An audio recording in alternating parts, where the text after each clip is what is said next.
So, how did things change on the weekend? Well, with a victory today, the Anaheim Ducks officially take over first place in their division. Now, they'd been tied with Anaheim coming in, but they had a game in hand, so they were already given that first place based on that factor.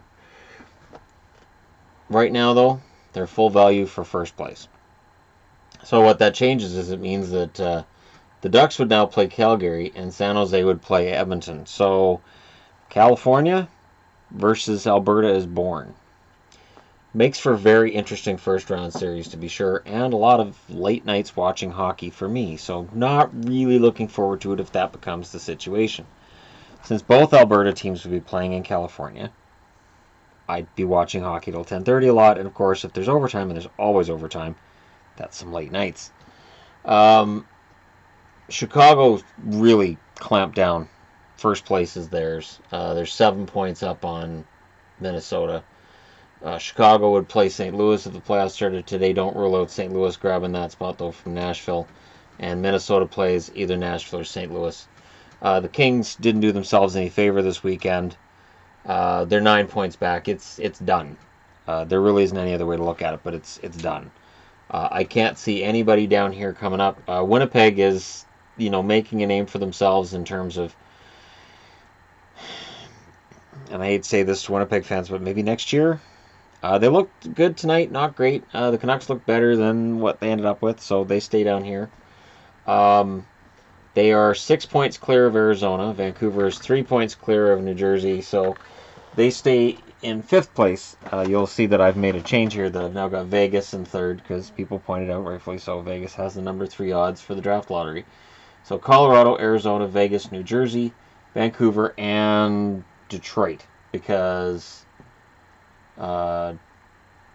Dallas won. Yeah, that kind of sucks. Because really, when I think about it, I'd much rather see Dallas down. I thought Dallas was down in that spot again. Nope. Dallas has the lead on Detroit. That stinks. All right. Because again, I want to see Dallas in one of these spots too. Meanwhile, in the East, in terms of what's going on outside of this top 8, because nothing really changes here. Columbus is now in the driver's seat. Columbus can really win that number 2 spot. And I got to say, there's been a lot of people asking me in the live chat tonight who's going to win Vezina. When I looked at the stats last night, Columbus, Bobrovsky, he's got it. And in terms of Calder Trophy votes, I really think Werenski's going to come out of nowhere and potentially steal it.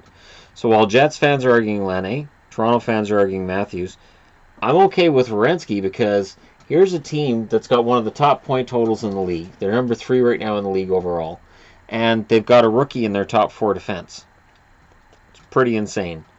Nothing else really changes because the Rangers lost tonight. So if Montreal wins their next game, we can get rid of this silly discussion that, the Rangers would much rather play the Atlantic anyways. Montreal's already proven they can beat the Rangers. Montreal's not worried about playing the Rangers. I think, honestly, if you're a Montreal fan, you want the Rangers in the first round.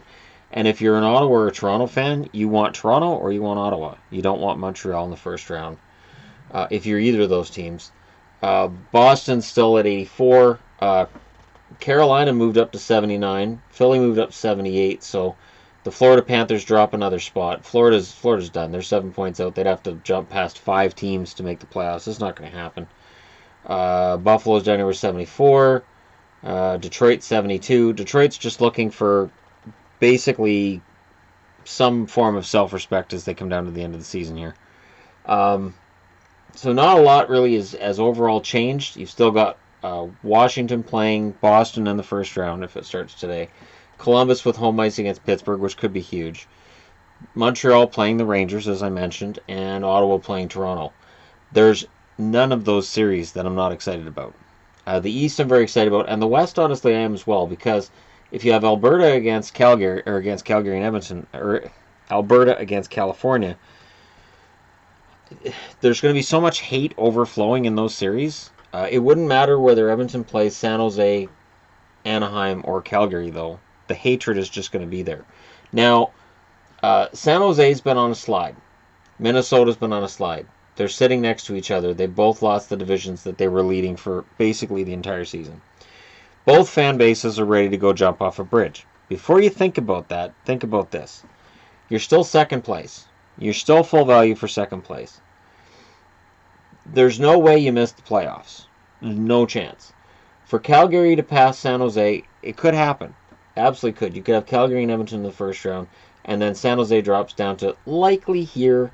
I can't see them losing a 4-point edge on Nashville, so even if St. Louis jumps up and Nashville plays decently, I can't see them passing San Jose. So the worst case scenario I see for San Jose is that they fall down here, Calgary goes up to here, Edmonton goes here, and you have the Ducks and the Sharks in the first round. So if the Sharks are in the doldrums, a first round matchup with the Ducks will probably get them out of it. And Calgary and Edmonton would love to see each other in the first round, and you'd have a setup potentially where the Leafs are playing the Senators and the Oilers are playing the Flames.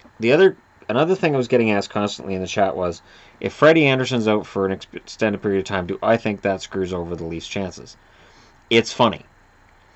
For the first quarter of the season, I was trying to explain to Leafs fans and to other fans around the league, Freddie Anderson's a pretty decent goaltender. Because his stats didn't show it, but he was a pretty decent goaltender.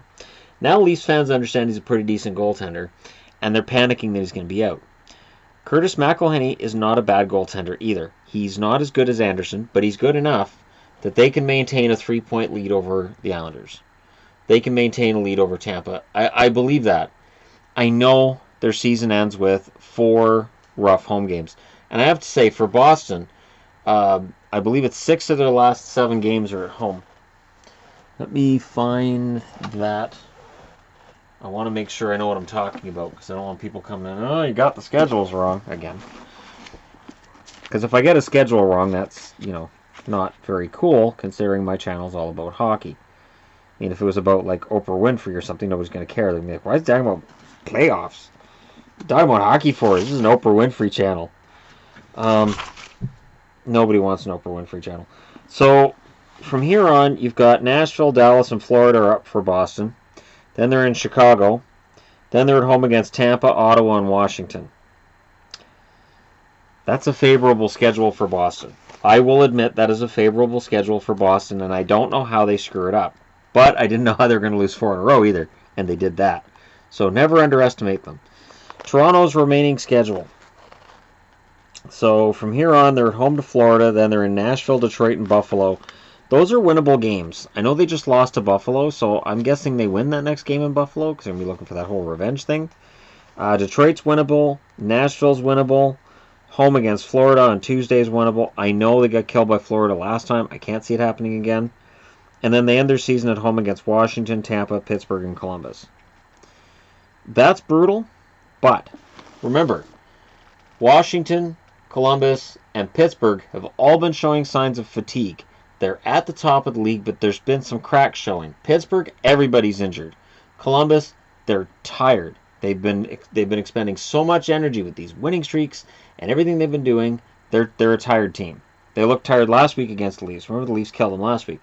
And Washington, by the time that game rolls around on the 4th, they could be home and cleared with first place. And you could be looking at Grubauer and net, and then throwing some guys on the ice who aren't necessarily NHL material, but they're going to give a rest to some of their bigger names. That could very well be happening by then. I just don't think that it's the end. And think about this. Let's say the Leafs beat Tampa. That 4-point lead is then a 6-point lead. So regardless of what happens after that, no matter what they do in every other game, it's a 6-point lead on Tampa. Are they really fighting with each other? Yes, they are. Alright, well, they'll be fine. It's because your cats are in heat. Tell them to sort themselves out. They're not in here. I know, but it's affecting my cats. They normally get along very well as brother and sister. They do this all the time. They don't. Yeah, they do. And when she makes that noise, she's playing. It's a horrible sound. I know, but she's playing. That's her vicious noise. That's her I'm gonna get you noise. And she lays on her back. Yeah, she's fine. It's when she yowls, you gotta split them up. And that'll come soon, because Shadow gets tired of it. Okay, so for Tampa, their remaining schedule is at home against Chicago, Detroit, Montreal, and Dallas. Then they're in Boston, Toronto, and Montreal. That's going to decide Tampa's fate right there. And then they're at home against Buffalo. So that's the fates of those teams. And Islanders fans, I will not forget you, not tonight. I've had that before where people are like, I'm the Islanders? So for the Islanders, they're home against Nashville. Then they're in Philly. Then they're at home against Jersey. Then they're in Buffalo, Nashville, Carolina, New Jersey, and at home against Ottawa. So the Nashville Predators, who are fighting it out over here, are going to play a large role in deciding the fate of the New York Islanders over there. It's going to be a fun ride from here, because that eastern spot there, that last spot, yes, Carolina fans now are yelling, because Carolina fans genuinely think they have a shot right now, and I understand why they think that. It's just getting past Tampa, the Islanders, and Boston, or Toronto. Yeah, I know, Toronto. Let's look at the rest of their schedule. They're at home against Detroit, Columbus, and Dallas. Then they're in Pittsburgh and Minnesota. Then they're at home against the Islanders in St. Louis. And they're in Philly. They have to win the game against the Islanders, and even then they need help. So even if they win in regulation against the Islanders, they need a lot of help. They've got to beat Columbus. They've got to beat Pittsburgh. It's not going to be easy. And they're at home, away, home, away. Their schedule is definitely harder than Boston's. It's harder than Toronto's. It's harder than Tampa's. It's at least equal to the Islanders. It's a tough schedule from here. Carolina's capable, but again, they need help up here. And if these teams have 3-point games where, it's an overtime result, that's going to screw over Carolina. The one thing that Boston has an advantage on, I discussed this before, Boston has more regulation and overtime wins than any of the teams below them. So that's the tiebreaker. That's important. And that's part of the reason why I'm starting to feel okay that Boston's going to make the playoffs. I think they're doing jack squat when they get there, but at least if they make the playoffs, there's a positive that can come out of this. And that's important. For Boston fans, it's very important to have some kind of a positive come out of this season, because we haven't had any positives over the last 2 years. And I really don't want to have to do another rant after April 4th. So, the power rankings have not been updated, obviously. I make point of saying this. These were from Thursday. I'm not updating them until this coming Thursday. The draft lottery standings, I updated them during the day. I put Dallas off the board, or put Dallas on the board, and now I've got Detroit back on the board, because they're 1 point behind Dallas.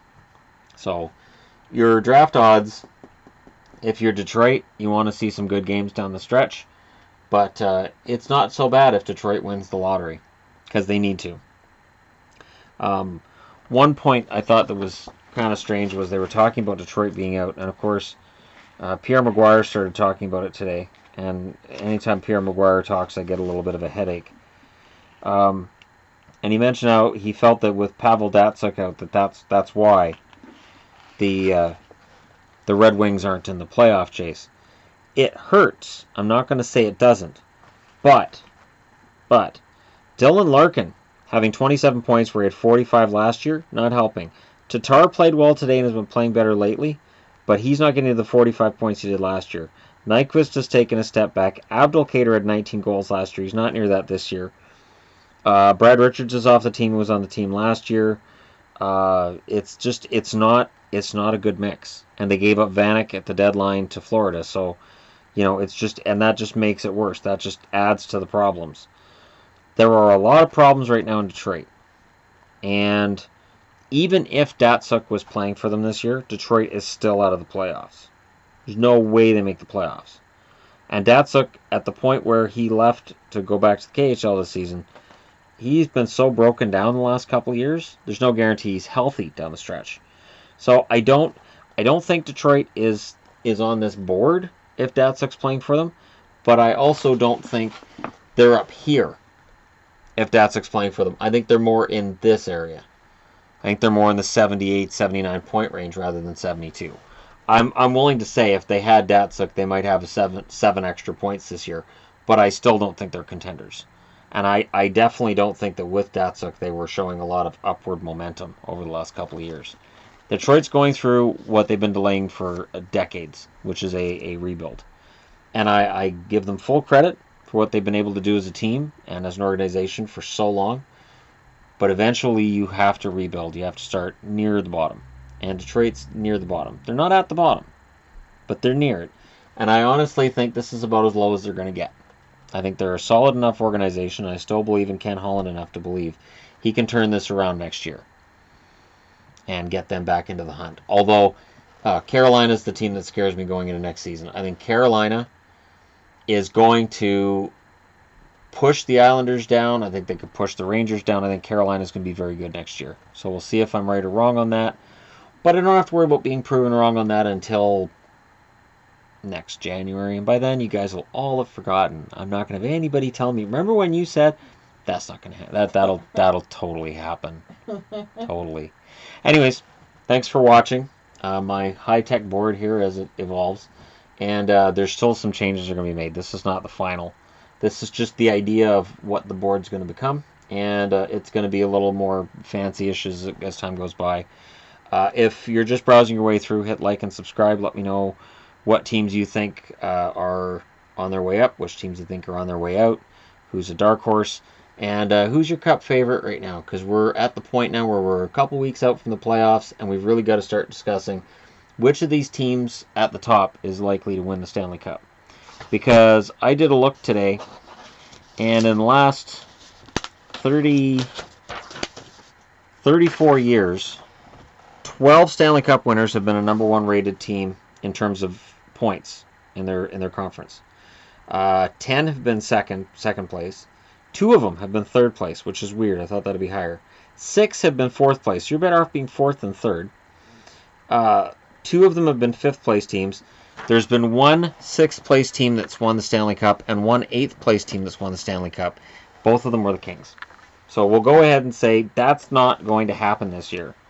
That if you're 8th in your conference, you're not going to be a Stanley Cup champion. It's just too difficult. If you're 7th, 7th place teams were 0-5 in the Stanley Cup final. So if you see a team in 7th place, odds are they're not going to win either. It's just a harsh reality. That when you're on the road to start and you're starting against the strongest opponents, odds are you're not going to make it through the whole playoffs. It's just too punishing. So you guys can let me know why you think I'm wrong on that in this video as well, and in the comments below. Thanks for watching, and I'll talk to y'all again tomorrow.